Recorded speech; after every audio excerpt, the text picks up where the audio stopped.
현우야, 영지야, 이혜미를 두고 어디 가는 거야? 너희들 그러다 천벌 받는다. 저는 올해 68 정숙자라고 합니다. 매서운 겨울바람이 불던 그날도 저는 여느 때처럼 일찍 일어나 그랜저 뒷좌석에 올라탔습니다. 남편이 떠난 지 딱 1년이 되는 날이었거든요.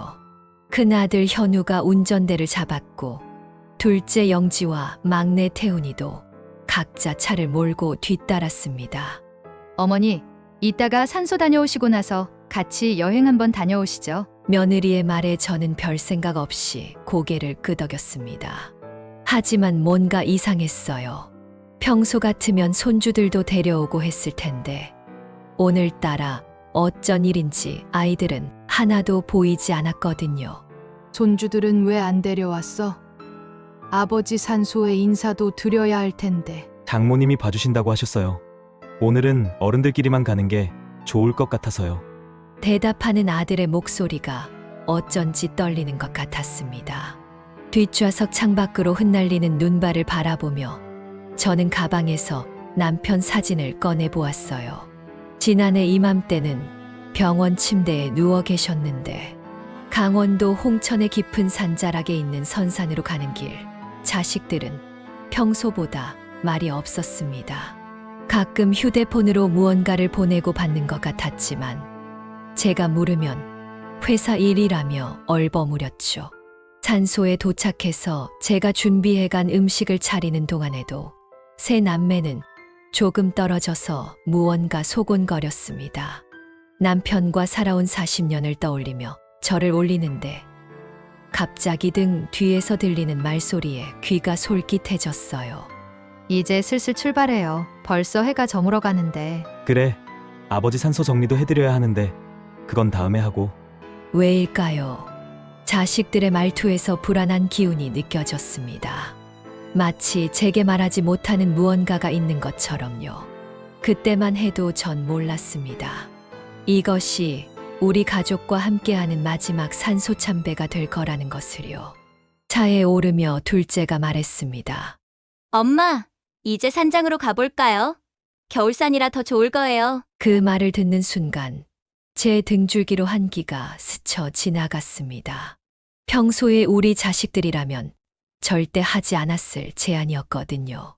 남편을 떠나보내고 혼자가 된 지금 저는 가끔 지난 날들을 떠올립니다. 처음부터 순탄했던 건 아니었어요.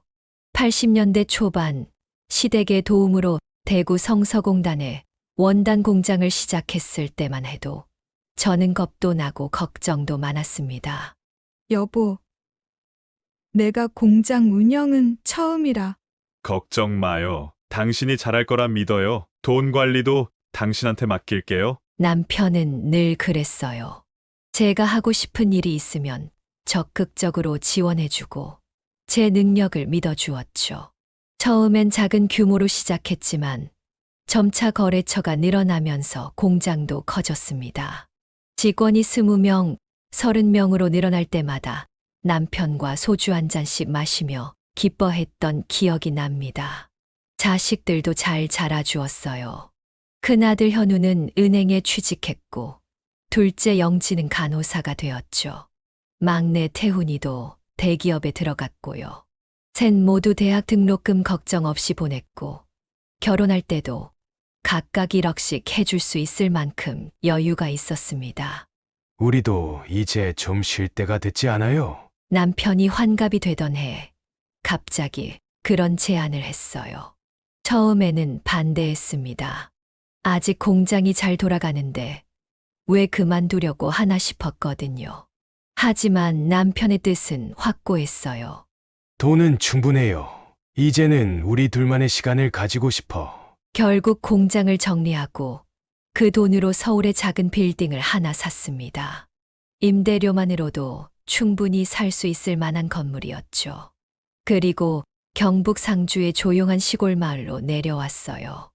아침 늦게 일어나 텃밭을 가꾸고 동네 장터에 가서 장도 보고 한가로운 시간이 흘렀습니다. 가끔은 남편과 함께 읍내 도서관에 가서 책도 읽고 저녁이면 마당에 앉아 달을 보며 이야기를 나누었죠. 이제 이렇게 사는 게 더 행복하죠. 그럼요. 평생 꿈꿔왔던 삶이에요. 텃밭에서 키운 채소들을 팔아 용돈도 벌고 동네 어르신들과 어울려 살다 보니 도시 생활이 무색할 만큼 즐거웠습니다. 자식들은 우리가 너무 일찍 은퇴했다고 걱정했지만 저희 부부에겐 더할 나위 없이 행복한 시간이었어요. 남편은 건물 관련 서류도 모두 제 앞으로 해두었습니다. 당신이 더 오래 살 텐데 나중에 번거롭지 않게 미리 정리해야죠. 그때는 몰랐습니다. 남편이 그토록 서둘러 모든 걸 정리한 이유를. 그리고 그 평화로운 시간이 얼마 남지 않았다는 것도요. 여보, 나 있잖아. 좀 중요한 얘기를 하고 싶은데. 어느 따뜻한 봄날이었어요. 마당에서 막 잘 익은 토마토를 따서 들어오는데 남편이 저를 불렀습니다. 평소와 다른 진지한 목소리에 가슴이 덜컥 내려앉더라고요. 당신 나보다 오래 살 테니까 내가 미리 얘기해두고 싶은 게 있어요. 남편은 우리가 가진 재산에 대해 이야기를 꺼냈어요. 서울의 빌딩은 물론이고 시골집까지 모두 제 명의로 해두었다는 거였죠. 저는 그게 이상했습니다. 왜 굳이 다 내 앞으로 해요? 자식들 앞으로 나눠놓는 게 나중에 편하지 않을까요? 그때 남편이 한 말은 지금도 잊을 수가 없어요. 돈 앞에서는 자식이고 부모고 다 돌변하는 거 못 봤어.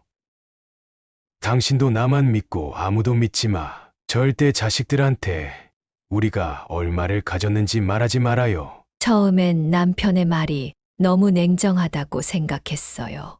우리 자식들이 설마 돈 때문에 변할까 싶었거든요. 하지만 남편은 30년 넘게 공장을 운영하면서 수많은 집안이 돈 때문에 망가지는 걸 봤다고 했습니다. 당신, 나랑 약속해요. 내가 먼저 가더라도 절대 자식들한테 재산 얘기는 하지 않겠다고. 아이고, 무슨 그런 불길한 소리를. 약속해요. 저는 그날 남편과 약속을 했어요. 비록 제 마음 한켠에서는 우리 자식들은 그러지 않을 거야 라는 생각이 있었지만요. 남편은 그 뒤로도 종종 그 약속을 상기시켰습니다. 자식들이랑 재산 문제로 시비가 생기지 않게 하려고 그러는 거예요. 당신 죽는 날까지 원 없이 쓰고 살라고. 지금 생각해보면 남편은 무언가를 예감했던 걸까요? 마치 먼 앞날을 내다보듯 저에게 당부를 했으니까요. 알았어요. 약속할게요. 자식들한테 절대 재산 얘기는 하지 않을게요. 저는 그때 진심으로 그 약속을 지키겠다고 다짐했어요. 남편이 그토록 신신당부하는 데는 분명 이유가 있을 거라 생각했거든요. 게다가 남편은 제게 이렇게 여유로운 삶을 선물해준 사람이었으니까요. 그 약속을 한 지 얼마 되지 않아 남편은 폐암 진단을 받았습니다. 하지만 끝까지 자식들에게 우리의 재산에 대해 말하지 말라고 당부했어요. 여보, 저기 봐요. 벚꽃이 막 피기 시작했네. 대구의 대학병원 창가에서 남편은 매일 아침 벚꽃을 보며 이야기를 건넸어요. 의사가 1년을 넘기기 힘들 거라고 했지만 제겐 그 말도 받아들이기 힘들었습니다. 이제 그만 집에 가서 쉬고 싶네요. 어느 날 남편이 그렇게 말했어요. 항암 치료로 머리카락도 다 빠지고 살이 쏙 들어간 얼굴로 힘겹게 말을 이어갔죠. 자꾸 거절하는 제게 남편은 마지막 부탁이라며 애원했습니다. 나 이제 앞으로 얼마가 남았던 그만 집에 좀 가서 마음 편히 있고 싶어. 결국 저희는 병원 생활을 정리하고 상주의 시골집으로 돌아왔어요. 둘째 영지와 사위의 부축을 받으며 남편이 먼저 차를 타고 갈 때 큰아들이 병원비 수납을 도와준다며 카드를 받아갔습니다. 엄마, 병원비가 왜 이렇게 많이 나온 거예요? 그때 자식들의 한숨 소리가 들렸어요. 남편이 그토록 걱정하던 일이 벌써 시작되는 것 같아 가슴이 아팠습니다. 그리고 그로부터 한 달도 채 되지 않아 남편은 떠나갔어요. 아침에 일어나 보니 남편의 숨소리가 이상했고 급히 119를 불렀지만 이미 늦었더라고요. 제 곁을 떠난다는 마지막 인사도 없이 장례식장에서 저는 정신을 잃기를 여러 번 가족실 구석에 누워 있다가 일어나서 울고 또 쓰러지길 반복했습니다. 40년을 함께 한 사람이 이렇게 훌쩍 떠나버리다니, 이렇게 많이 울어본 적이 있었나 싶을 정도로 눈물이 멈추질 않았어요. 여보, 이제 어떻게 살아요? 나 혼자는. 장례를 치르는 동안에도 자꾸 정신을 잃었습니다. 손님들 맞이도 제대로 못했어요. 어느 순간 문상객들도 다 돌아가고 조용해진 장례식장에서 자식들의 소곤거리는 소리가 들렸습니다. 병원비가 그 정도 나오실 때까지 아무것도 안 하고 계시는 게 말이 되냐? 그 상황에서 엄마가 어떻게 하시겠어? 눈을 감은 채 누워있던 저는 그제야 남편의 마지막 당부가 무슨 의미였는지 깨달았습니다. 아직 장례도 끝나지 않았는데 자식들은 벌써 돈 걱정부터 하고 있었으니까요. 여보, 당신 말이 맞았어요. 제가 이제 알겠어요. 그날 밤 텅 빈 시골집으로 돌아와 홀로 안방 침대에 누웠을 때의 그 적막감은 평생 잊을 수 없을 것 같아요. 남편의 잠옷, 슬리퍼, 그가 늘 쓰던 안경, 모든 것이 그대로인데 정작 그 사람은 이제 영영 돌아올 수 없다는 게 실감이 나지 않았습니다. 남편이 떠나고 3달쯤 지났을까요? 자식들이 하나 둘 찾아오기 시작했습니다. 표면적으로는 저를 걱정하는 눈치였지만 뭔가 달랐어요. 엄마, 요즘 돈 들어오시는 곳은 있는 거예요? 큰아들 현우가 조심스레 물었습니다. 은행에서 일하는 아들답게 항상 돈 이야기를 먼저 꺼내더군요. 아, 있지 그럼. 네 엄마 죽기 전까지 쓸 돈은 벌어뒀으니 너희들은 신경 쓰지 마라. 그래도 그렇지. 요즘 이렇게 빨리 직장 없이 사시는 분들이 어디 있어요? 공공근로를 하던지 아니면 하다못해 폐지라도 죽고 다니는데. 둘째 영지도 한마디 거들었습니다. 간호사인 영지는 늘 현실적인 아이였죠. 제가 장남이니 물어보지. 영지나 태훈이도 걱정하면서도 쉽게 못 여쭤볼 거예요. 자식들은 마치 짜고 친 것처럼 돌아가며 저를 설득하려 들었어요. 뭘 설득하려는 건지는 모르겠지만 자식들의 눈빛이 예전과는 달랐습니다. 보험이며 휴대폰 공과금이며 앞으로도 꼬박꼬박 나갈 일 있으실 텐데요. 적당히 농사지어 팔기만 해도 그런 거 아무 문제도 안 된다. 참, 평생 밭이라고는 가져본 적도 없으시면서 무슨 농사를 지으시나? 자식들은 제가 모아둔 돈이 얼마나 되는지, 어디서 수입이 있는지 캐물었어요. 하지만 전 남편과의 약속을 지켰습니다. 자식들에게 건물 이야기는 일절하지 않았죠. 어느 날은 세 남매가 모여 앉아 휴대폰으로 뭔가를 보여주며 소곤거리는 모습을 봤어요. 제가 다가가자 황급히 휴대폰을 감추더군요. 뭘 그리 몰래 봐? 엄마한테도 보여주지. 아니에요. 그냥 회사 일이에요. 그때부터였을까요? 불길한 예감이 들기 시작한 것은 자식들의 눈빛에서 남편이 그토록 경계하던 그 무언가가 보이기 시작했어요. 특히 기억나는 건 제가 반찬을 해다 줄 때마다 보이던 자식들의 표정이었습니다. 마치 제가 무슨 속셈이라도 있는 것처럼 경계하는 눈초리로 쳐다보더군요.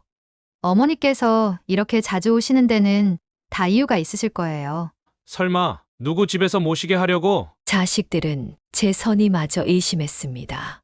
마치 제가 어느 자식의 집에 들어가 살려고 수작을 부리는 것처럼요.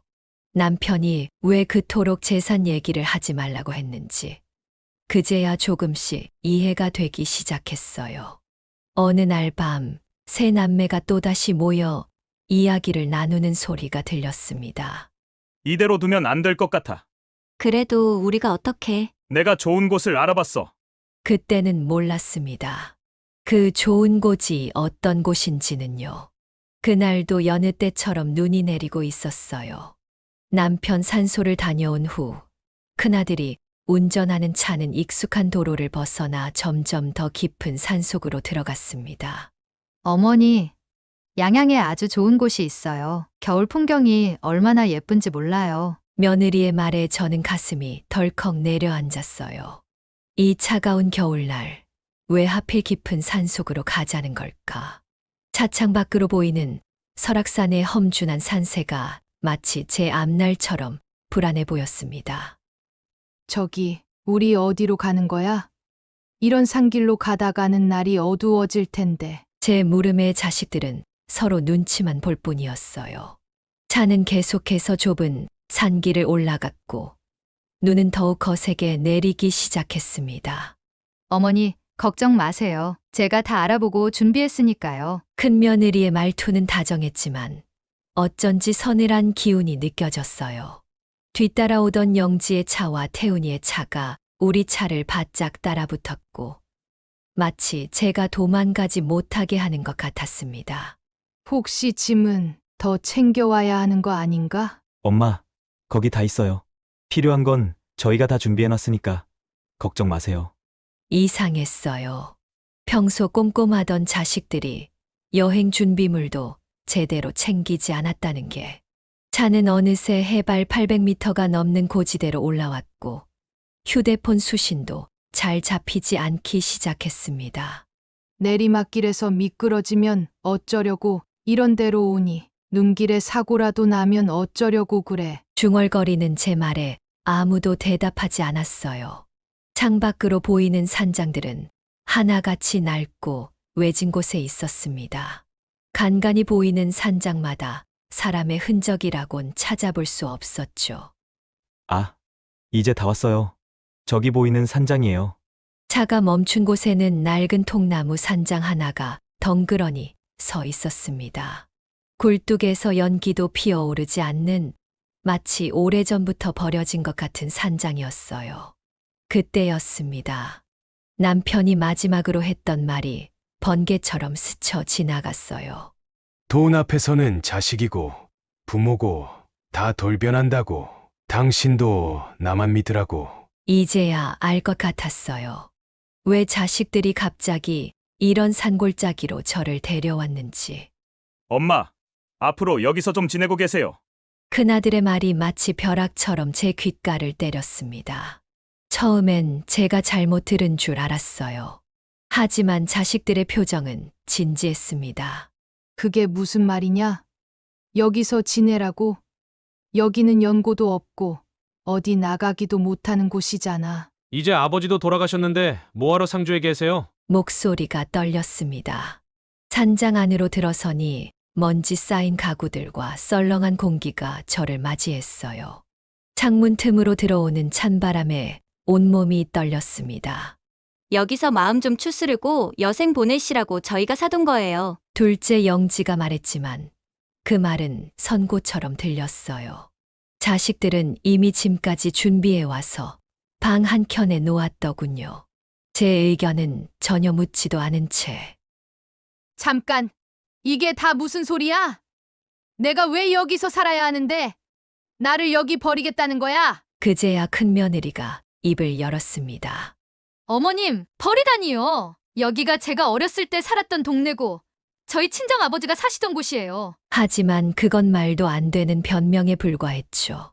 제가 아는 한 이곳은 산 중턱에 버려진 산장일 뿐이었으니까요. 가장 가까운 마을까지도 차로 30분은 걸리는 곳에 자식들의 표정에서 죄책감 같은 건 찾아볼 수 없었어요. 마치 오래전부터 계획했던 일을 마침내 실행에 옮긴 것처럼 차분하기만 했습니다. 그러니까 너희 맘대로 결정하고 나는 이제 여기서 살아야 한다는 거냐? 원래 집보다는 여기가 훨씬 아버지 산소도 가깝고 좋잖아요. 막내 태훈이의 말에 가슴이 찢어지는 것 같았어요. 이게 제가 그토록 사랑했던 내 자식들의 진짜 모습이었나요? 남편이 그토록 경계하던 게 바로 이런 순간이었던 걸까요? 창밖으로 눈이 더욱 거세게 내리기 시작했습니다. 마치 하늘도 이 순간의 슬픔을 함께 나누는 것 같았어요. 창가에 서서 멀어지는 자식들의 차를 바라보며 저는 뜨거운 눈물을 삼켰습니다. 여보, 당신 말이 맞았어요. 우리 자식들이 그날 밤 낡은 산장에 홀로 남겨진 저는 처음으로 깊은 후회를 했습니다. 남편의 마지막 당부를 더 진지하게 받아들이지 않은 것을, 자식들을 너무 믿었던 것을. 자식들이 떠나간 후 산장은 무섭도록 조용해졌어요. 창밖으로는 눈보라가 휘몰아치고 나무들이 바람에 흔들리며 불길한 소리를 냈습니다. 시계는 겨우 오후 4시를 가리키고 있었지만 겨울 산속은 벌써 어둑어둑해지기 시작했어요. 이게 정말 현실인가? 난방기는 있었지만 제대로 작동하지 않았고 방 안의 온도는 계속해서 떨어졌습니다. 전기장판이라도 있었으면 했지만 자식들은 그런 것까지는 준비해 두지 않았더군요.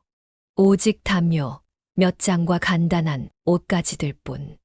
따뜻한 물이라도 마셔야겠다. 부엌으로 가보니 싱크대는 녹이 슬어 있었고 수도꼭지에서는 찬물만이 졸졸 흘러나왔어요. 가스레인지를 켜보려 했지만 작동하지 않았습니다.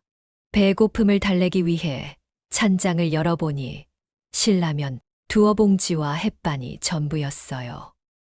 여보, 나 어떡하면 좋아요? 창가에 앉아 눈물을 훔치는데 갑자기 탁 하는 소리와 함께 전등이 꺼졌습니다. 깜깜한 어둠 속에서 저는 공포에 휩싸였어요. 휴대폰을 켜보니 전파도 잘 잡히지 않았습니다. 마치 영화에서나 보던 상황이 현실이 되어버린 거예요. 자식들은 이걸 다 알고 있었을 텐데 이런 곳에 저를 두고 간 거겠죠. 밤이 깊어갈수록 바람 소리는 더욱 거세졌습니다. 이따금 들려오는 야생동물 울음소리에 몸을 떨었어요. 시골에서도 이렇게 무서웠던 적은 없었는데 베개를 껴안고 누웠지만 잠은 오지 않았습니다. 내가 뭘 그렇게 잘못했다고, 내가 뭘. 어둠 속에서 저는 계속해서 중얼거렸어요. 남편과 함께 살던 따뜻한 시골집이 그리웠습니다. 매일 아침 들리던 새소리, 텃밭의 채소들, 이웃들과 나누던 정겨운 이야기들. 이제 와서 후회한들 뭐 하겠어요. 여보, 당신이 늘 옳았어요. 자식들을 너무 믿었던 내가 잘못이었어. 밤새 한숨도 못 잤어요. 창문을 두드리는 눈보라 소리를 들으며 어떻게 이곳을 빠져나갈 수 있을지 궁리했습니다. 하지만 이 한겨울에 이 깊은 산 속에서 제가 할 수 있는 게 무엇이 있을까요? 그렇게 저는 인생에서 가장 길고 무서운 밤을 보냈습니다. 사랑하는 자식들에게 버림받은 이 현실이 마치 끔찍한 악몽 같았어요. 하지만 이건 악몽이 아닌 너무나도 잔인한 현실이었습니다. 깊어가는 밤, 저는 한없이 눈물만 흘리다가 문득 정신을 차렸습니다. 이대로 포기할 순 없었어요. 떨리는 손으로 휴대폰을 꺼내들었죠. 칼바람을 맞으면서 휴대폰 전파를 잡으러 다녔어요. 박 변호사님 맞지요? 늦은 시간에 죄송합니다. 간신히 잡히는 전파를 붙잡고 남편의 공장 때부터 우리 가족의 법적 문제를 도맡아 처리해 주시던 변호사님께 연락을 드렸어요. 예, 사모님. 이 시간에 무슨 일이세요? 정말 오랜만에 연락 주시네요. 저희 사장님 장례식 이후로는 처음 연락하시는 거지요? 그때는 제가 경황이 없어서 와주셔서 고맙다는 인사도 못했습니다. 목소리를 가다듬으며 말씀드렸어요. 하지만 제 상황을 어떻게 설명해야 할지 막막했습니다. 자식들에게 버림받아 산속에 홀로 남겨졌다는 걸 어떻게 말씀드려야 할지. 사실 제가 부탁드릴 게 있어서요. 내일, 아니, 오늘 당장 가능하시다면. 떨리는 목소리로 주소를 불러드렸습니다. 우리 시골집에 있는 중요한 가방을 가져다 달라고 부탁드렸어요. 침대 밑에 숨겨둔 그 가방에는 건물 등기부등본, 통장, 도장 등 제 전 재산과 관련된 서류들이 들어 있었거든요. 지금 당장이라도 시간이 되신다면 가방만이라도 먼저 가져다 주실 수 있을까요? 변호사님은 제 다급한 부탁을 흔쾌히 들어주셨어요. 그리고 저는 그날 밤 앞으로의 계획을 하나하나 세워 나갔습니다. 우선 서류부터 확보하고 그 다음에는 건물을 처분해야겠어. 메모장에 하나하나 적어 내려갔어요. 자식들이 모르게 재산을 정리하고 새로운 삶을 시작할 준비를 해야 했습니다.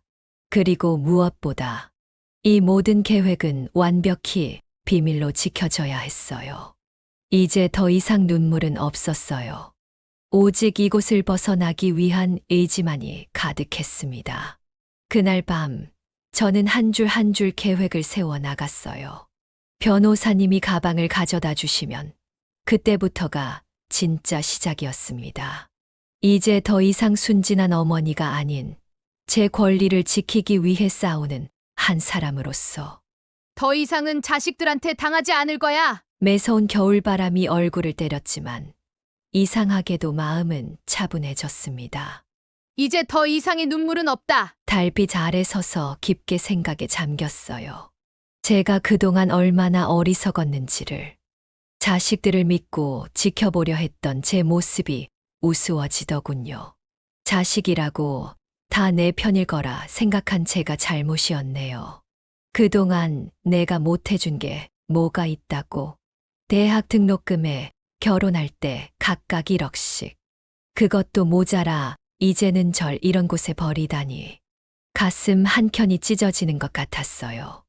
이제는 내 인생을 찾아야겠어. 더 이상 자식들 눈치 보며 살지 않을 거예요. 그날 밤 저는 평생 잊지 못할 결심을 했습니다.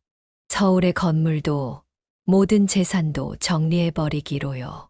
자식들이 탐내던 그 돈으로 제 새로운 인생을 시작하기로 했어요. 이제 와서 보니 당신이 모든 걸 제 앞으로 해두신 것도 다 뜻이 있으셨네요. 남편은 이런 날이 올 것을 예견했던 걸까요? 제 앞으로 해둔 모든 재산. 그건 이제 제 자유의 열쇠가 될 것 같았어요. 사방이 하얗게 눈으로 덮인 이른 아침, 저는 산장을 떠났습니다. 변호사님과 약속한 시간에 맞춰 발걸음을 재촉했죠. 한밤중에 변호사님께 전화를 드렸을 때 다행히 산장 근처까지 올 수 있는 지인이 있다고 하셨거든요. 새벽녘 산장 아래쪽에서 깜빡이는 헤드라이트를 보았을 때 그 안도감이란. 변호사님의 지인분이 운전하는 차에 올라타면서 저는 뒤도 돌아보지 않았어요. 산길이 미끄러워서 조심해야 할 것 같습니다. 네, 천천히 가주세요. 변호사님의 도움으로 강원도를 벗어난 저는 제일 먼저 고향인 칠곡으로 향했습니다. 50년도 더 된 일이지만 어릴 적 뛰어놀던 골목길은 여전히 그대로더군요. 아이고, 이 집이 매물이라고요? 우연히 발견한 집은 제가 시집 가기 전 친구들과 숨바꼭질하던 그 골목에 있었어요. 낡은 한옥을 개조한 집이었는데 처마 밑에 걸린 까치집을 보는 순간 이거다 싶었죠. 주인집 할매가 요양원으로 가셔서 몇 달째 빈집이었는데 운이 좋으시네요. 부동산 중개사의 말처럼 정말 운이 좋았나 봅니다. 까치까지 와서 집을 지어놓은 걸 보면요. 남편이 늘 그랬어요. 까치가 집 짓는 건 복이 들어온다는 거다. 라고요. 아이고, 새로 이사 오신 분이세요? 옆집 할머니가 제일 먼저 말을 걸어오셨어요. 김치를 담그시던 참이라며 아직 은행나무집이라 불리는 우리 집을 찾아오셨더군요. 혼자 사시기로 하셨다고요? 그려, 우리 나이에는 자식들이랑 사는 것보다 이런 게 편해. 이웃들과 이야기를 나누다 보니 마음이 따뜻해졌어요. 누구도 제 과거를 캐물으려 하지 않았고 그저 정있게 대해 주셨거든요. 할매, 이거 우리 텃밭에서 난 상추예요. 혼자 드시기 좋게 조금만 가져왔어요. 앞집에서 가져다 준 상추는 시장에서 파는 것과는 비교도 안 되게 맛있었죠. 자식들이 저를 산장에 버린 지 3년. 어느새 저도 이 동네의 일원이 되어가고 있었습니다. 어머니, 저희가 얼마나 찾았는지 아세요? 조용한 아침, 대문을 두드리는 소리에 나가보니 자식들이 서 있었어요. 마치 기다렸다는 듯이 세 남매가 한꺼번에 찾아온 거죠. 너희가 여기는 어쩐 일이냐? 엄마, 저희가 사들인 집에도 안 계시고 그동안 대체 어디 계셨어요? 큰아들 현우의 말에 저는 쓴웃음이 나왔어요. 그 산장을 집이라고 부르다니. 나는 처음부터 여기 살았다. 연락도 한 번 하지 않다가 벌써 몇 년이나 흘렀는데 이제서야 날 찾았냐? 그러자 둘째 영지가 서류 뭉치를 꺼내들었어요. 엄마, 예전에 사시던 시골집 그거 팔려고 떼어보니까 엄마 앞으로 이 집이랑 또 웬 건물까지 있던데요. 아, 드디어 알아냈군요. 자식들의 눈빛이 날카로워졌어요. 그건 판지 오래다. 이제는 이 집밖에 없어. 아무튼요, 그게 중요해요. 그런 건물 있다고 왜 저희한테 한 번도 얘기 안 하신 거예요? 자식들의 목소리가 점점 커졌어요. 저를 산골에 버리고 떠났던 그때의 모습은 온데간데 없이 이제는 재산 때문에 흥분된 얼굴들 뿐이었죠. 왜 놀라냐? 땡전 한 푼 없다고 짐짝 취급이나 하다가 그것마저 귀찮아져서는 연고도 없는 산골에 버려놓은 엄마가 알고 보니 아직 빼먹을 거 많이 남아있는 노인이어서 놀랐냐? 제 날카로운 지적에 자식들은 말문이 막혔어요. 하지만 곧 며느리가 다가와 제 손을 잡으며 달래듯 말했죠. 어머님, 버리다니요. 거기 제가 어렸을 때 살았던 동네고. 그래서 그게 내 고향이라도 된다고? 나 가둬두려고 했던 거나 마찬가지 아니냐? 정적이 흘렀어요. 제가 모든 걸 알고 있다는 걸 깨달은 자식들의 표정이 굳어졌습니다. 엄마, 우리가 잘못했어요. 이제라도 그 재산 저희 좀 나눠주세요. 그러면 그동안 서운하게 해드린 거 다 봐드릴게요. 봐준다고? 네가 날 봐준다고? 내 재산은 다 기부할 거야. 그러니 더는 찾아오지 마라. 자식들의 얼굴이 새하얗게 변했어요. 하지만 저는 단호했습니다. 이제 더 이상 물러설 곳도 물러설 생각도 없었으니까요. 그렇게 자식들을 쫓아보내고 며칠이 지난 한밤중이었어요. 창밖으로 달빛이 환하게 비치던 그날 밤, 저는 부엌에서 들리는 이상한 소리에 잠을 깼습니다. 처음엔 고양이가 쓰레기통을 뒤지는 소리인가 했는데 점점 발소리가 가까워지더군요. 이런 시골에 도둑이라니. 불도 켜지 않은 채 조심스레 창밖을 내다보니 까만 모자를 쓴 남자 둘이 우리 집 담을 넘어오고 있었어요. 그때 달빛에 비친 얼굴, 큰아들과 사위였습니다. 떨리는 손으로 핸드폰을 꺼내 옆집 할머니께 전화를 걸었어요. 할머니, 우리 집에 도둑이 든 것 같아요. 그런데 이게 웬일인가요? 김 할머니는 경찰서는커녕 옆집 박씨 아저씨를 데리고 직접 오시겠다고 하시더군요. 마을 사람들이 항상 서로를 지켜주는 그런 동네였거든요. 그리고 경찰보다는 이웃집 아저씨가 더 빨리 오기는 할 테니까요. 큰일 났네. 도둑놈들이 정신의 집을 노린다니. 순식간에 소문이 퍼졌는지 동네 남자분들이 하나 둘 모여들었어요. 모두들 사비며 호미며 들고. 조용히 저기 부엌 쪽으로 들어가려고 해요. 우리는 숨을 죽이고 지켜봤어요. 창문을 조심스레 열고 들어오려는 자식들의 모습이 달빛에 선명했습니다. 제 가슴은 터질 듯이 뛰었어요. 형님, 여기가 통장이랑 도장이 있다던 곳이죠? 조용히 해. 엄마 깨면 안 되니까. 아들의 속삭임이 들렸어요. 그들은 제가 자고 있을 거라 생각했나 봅니다. 제 심장은 더욱 빠르게 뛰었어요. 자, 우리가 신호하면 다 같이. 박씨 아저씨가 작은 목소리로 말씀하셨어요. 마을 사람들은 숨죽이고 있었습니다. 그때 제 머릿속을 스치는 생각. 이게 정말 내 자식들이 맞나? 잡아라! 박씨 아저씨의 고함 소리와 함께 손전등 불빛이 일제히 켜졌어요. 자식들은 그제야 자신들이 포위당했다는 걸 알았나 봅니다. 엄마!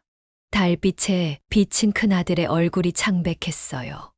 한순간의 정적 후 모든 일이 순식간에 벌어졌습니다. 도망가! 사위가 소리치자 큰아들은 창문 쪽으로 뛰어갔어요. 하지만 그게 화근이었죠. 창문이 깨지며 아들이 떨어진 거예요. 아! 비명과 함께 큰아들이 아래로 떨어졌어요. 그 순간 제 심장도 함께 떨어지는 것 같았습니다. 이놈들 잡아! 마을 사람들은 도망가는 사위를 쫓았고 박씨 아저씨는 분을 참지 못하고 쓰러진 아들에게 달려들었어요. 이런 패륜한 놈을. 그만요. 제발 제 아들이에요. 제가 말리기도 전에 박씨 아저씨의 발이 아들의 옆구리를 찼습니다. 쓰러진 아들은 이미 피를 흘리고 있었는데 큰아들은 떨어진 충격과 박씨 아저씨의 발길질로 이내 심하게 다쳤어요. 온 마당이 아수라장이 되었습니다. 119 불러요. 빨리. 저는 정신없이 아들 곁으로 달려갔습니다. 너무 많은 피가 흐르고 있었어요. 아들아, 정신 차려봐. 엄마야. 구급차 소리가 들리기 시작할 때쯤 경찰차도 도착했습니다. 달빛 아래 우리 집 마당은 마치 전쟁터 같았어요.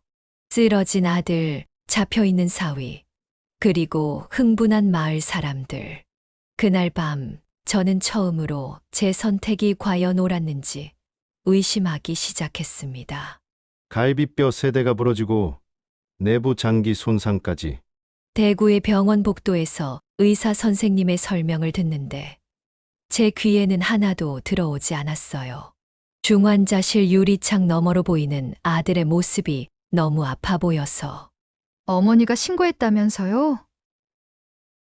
친아들을 도둑으로 신고하시고. 옆에서 며느리가 눈물을 흘리며 저를 원망했습니다. 마치 제가 아들을 이 지경으로 만든 것처럼요. 그때 핸드폰이 울렸어요.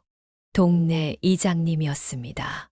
정숙자 씨, 박용득 씨가 구속됐다네요. 장애죄로. 네. 그게 무슨... 다리에 힘이 풀려 병원 의자에 주저앉고 말았어요. 그날 밤 저를 도와주려 했던 박씨 아저씨가 과잉 대응이 인정되어 구속이 되었다는 거였어요. 정당방위도 인정 안 해준다더만 도둑들어도 가만히 손 놓고 있으라는 건지. 이장님의 말씀이 가슴을 후벼 팠습니다. 박씨 아저씨는 그저 저를 도와주려고 했을 뿐인데 그분 가족들은 지금 어떤 심정일까요? 엄마, 왜 그러셨어요? 며칠 뒤 의식을 찾은 아들이 힘없이 물었습니다. 그냥 우리한테 솔직하게 말씀해 주시지. 재산 있다고. 그러면 우리가... 아들의 말끝은 흐려졌지만 그 말이 제 가슴을 더욱 아프게 했어요. 맞아요. 제가 처음부터 솔직했더라면 이런 일은 없었을지도 모르죠. 박씨 아저씨 부인이 면회 왔다가 그냥 가셨어요. 차마 얼굴을 들 수가 없었어요. 저 때문에 구속된 분의 가족인데 무슨 말을 어떻게 해야 할지. 이제 와서 생각해보니 제가 너무 어리석었던 걸까요? 자식들에 대한 미움이 너무 커서 저를 도와준 이웃들의 진심까지 망가뜨린 건 아닐까요? 병실 창 너머로 보이는 하늘이 유난히 흐렸습니다. 마치 제 마음처럼. 현우야, 좀 더 먹어라. 밥 한 술이라도. 병실에서 아들의 숟가락질을 도와주며 제 마음도 조금씩 무너져 내렸어요. 수술 자국이 선명한 아들의 옆구리를 볼 때마다 가슴이 찢어질 것 같았습니다. 엄마, 난 그저... 말을 채 잇지 못하고 고개를 돌리는 아들을 보며 생각했어요. 우리 현우가 오죽했으면 이런 짓까지.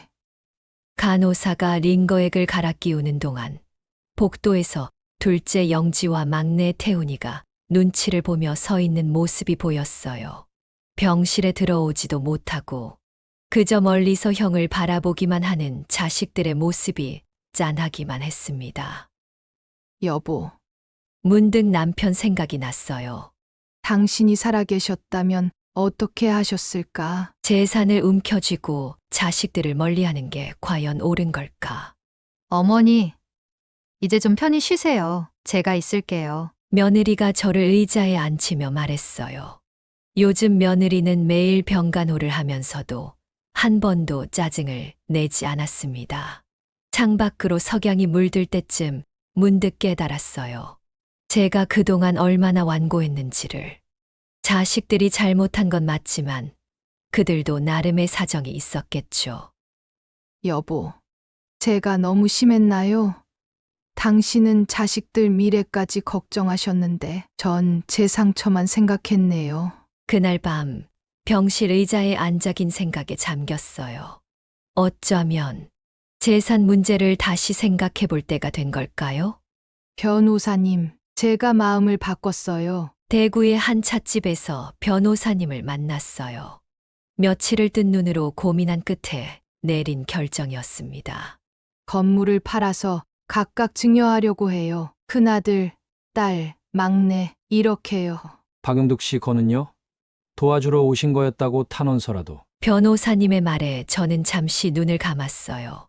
박씨 아저씨, 저를 도와주려다 구속된 그분을 생각하면 가슴이 아팠지만 지금은 자식들과의 관계가 더 중요했습니다.